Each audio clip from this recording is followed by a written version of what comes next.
සුබ දවසක් හැමෝටම.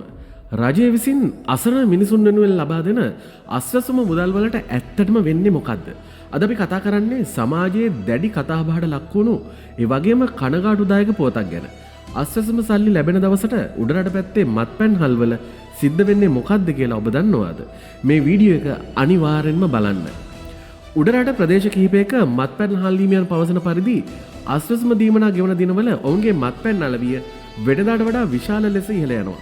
නාගරික ප්‍රදේශවල වගේම ග්‍රාමීය ප්‍රදේශවලත් මේ තත්ත්වය එක හා සමානව දකින්නට ලැබෙන බවයි ඔවුන් පවසන්නේ.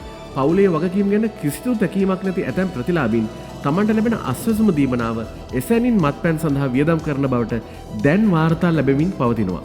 මේ සම්බන්ධයෙන් අදහස් දක්වන මත්පැන් අහලිමියන් පවසන්නේ තමන්ට මේ ගැන පැමිණිලි කිරීමට හැකියාවක් නොමැති බවයි. මොකද අස්වැසුම් ප්‍රතිලාභීන් කියන්නේ ඔවුන්ගේ පාරිභෝගිකයන්.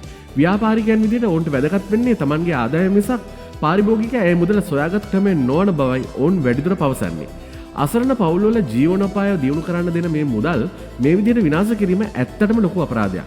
මේ නිසාම තමයි අස්වැසුම් වැඩසටහන ගැන රජය නැවත සමාලෝචනයක් කරන්න තීරණය කරලා තියෙන්නේ. ඉතින් ඔබ මොකද හිතන්නේ? මේ වගේ අයගේ අස්වැසුම කපා දැමිය යුතුයි කියලා ඔබ හිතනවාද? ඔබේ අදහස පල්ලෙන් කමෙන්ට් කරන්න.